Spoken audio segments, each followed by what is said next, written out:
Good afternoon 11th class students. आज का हमारा अकाउंट्स का टॉपिक है इनकम रिसीव्ड इन एडवांस और unearned income. Income received but not earned, मतलब वो पैसा, वो आमदन जो आपने रिसीव तो कर ली बट अभी कमाई नहीं।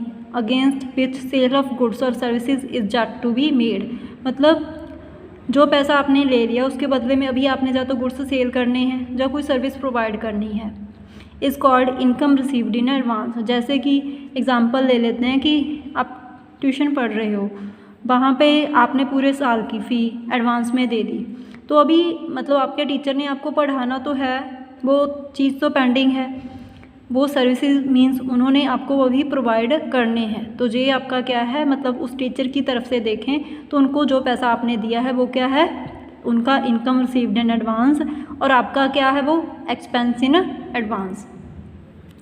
तो इनकम रिसीव्ड टीचर की तरफ से उनकी क्या हो गई, लायबिलिटी हो गई, और ऑल लायबिलिटीज़ आपके क्या होते हैं, जर्नल में ऑलवेज क्रेडिट होते हैं। इन्होंने एक एग्जांपल ली है, if building has been given on rent for 2,40,000 पर एनुम, मतलब एक बिल्डिंग है जो हमने रेंट पे दे दी है 2,40,000 में, but during the year 3 lakh was received, but उस साल में हमें कितने पैसे रिसीव हो गए, 3 लाख, बट आने कितने चाहिए थे, 240, तो कितना एडवांस हुआ, 60, 3 lakh minus 240 will be the income received in advance. It will be adjusted in final accounts by passing the following entry. तो आप इसे कैसे एडजस्ट करोगे, जनरल कैसे प्रिपेयर करोगे इसकी, देखो एडवांस क्या है, रेंट है, तो जो चीज़ एडवांस है उसका नाम ऊपर आ जाएगा, and rent received in advance है तो ये आपका क्रेडिट हो जाएगा।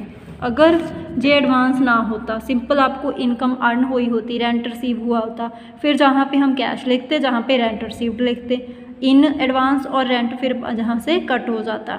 देन नेक्स्ट है डेप्रिशिएशन। डेप्रिशिएशन क्या होता है students, decrease in the value of assets, किसी भी एसेट्स की वैल्यू में डिक्रीज आना।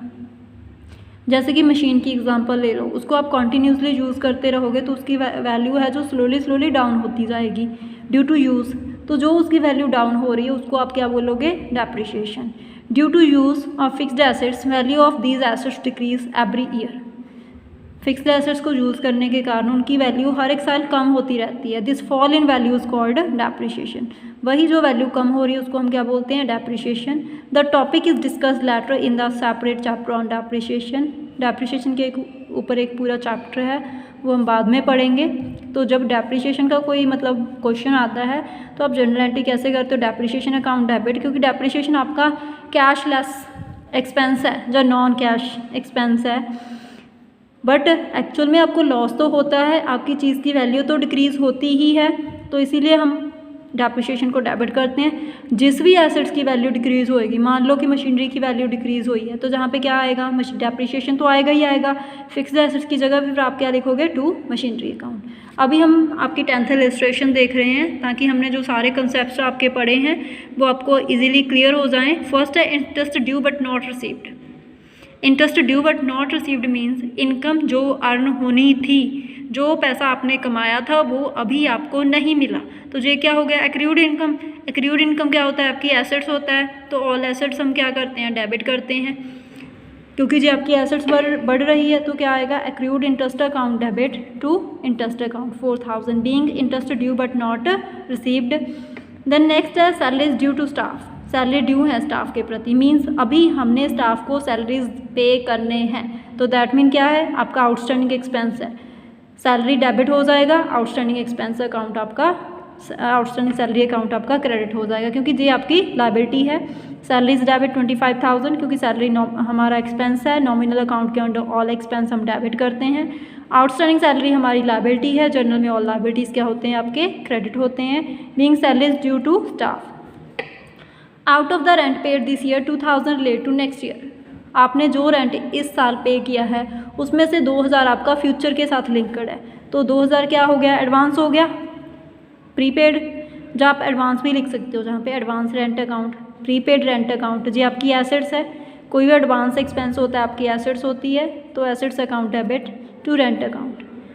अगर सिंपल रेंट पे करते तो रेंट टू कैश होता, क्योंकि ये एडजस्टमेंट एंट्री है, तो जहाँ पे आपका रेंट क्या आएगा, क्रेडिट हो जाएगा, क्योंकि आपने एडवांस पेमेंट कर दी है, being rent paid in advance. Provide 10% depreciation on furniture costing 5000। 5000 के ऊपर हमने 10% डेप्रिसिएशन लगानी है।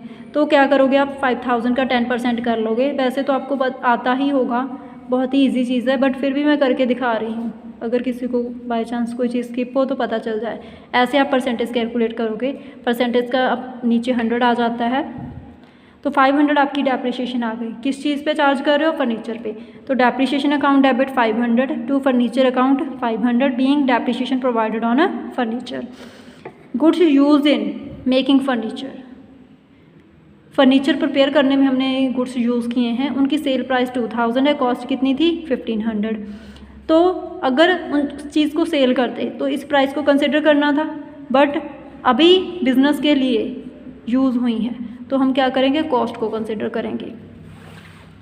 फर्नीचर प्रिपेयर हुआ है तो फर्नीचर अकाउंट आपका डेबिट हो जाएगा 1500, परचेज अकाउंट आपका क्रेडिट हो जाएगा, क्योंकि जो यूज़ हुए हैं चीज़ें वो आपके परचेज में से ही यूज़ हुए हैं फर्नीचर प्रिपेयर करने के लिए। Being the goods costing 1500 use in making a furniture.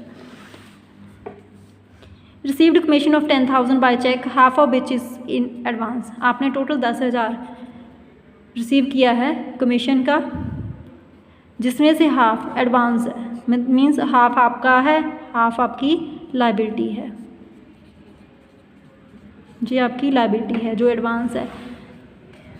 देखो, bank account to commission received account, commission received आपने डालना है, डाल दो इसके साथ, नहीं राइट करना चाहते तो आप ना राइट करो, क्योंकि जब आपका कमीशन सिंपली क्रेडिट हो गया दैट मीन वो आपकी इनकम है। तो इनकम क्या होती है? नॉमिनल अकाउंट में क्रेडिट होती है। Bank account to commission account या bank to commission received account भी आप लिख सकते हो 10,000। Then commission received account to commission received in advance, क्योंकि आपने कमीशन कितना रिसीव किया था? 10,000, उसमें से 5 क्या था? आपका एडवांस था, तो 5000 आपका क्या हो गया? क्रेडिट हो गया एडवांस में, क्योंकि जी आपकी लायबिलिटी है। Being commission received in advance adjusted. तो स्टूडेंट्स आपके 14 ट्रांजेक्शन थे जिनके ऊपर आपकी सारी जर्नल डिपेंड है, वो आपके हो चुके हैं। इसके बाद आपका 8th A का सिर्फ एक ही पार्ट पेंडिंग है, ओपनिंग एंट्री, वो हम कल करेंगे। Thank you.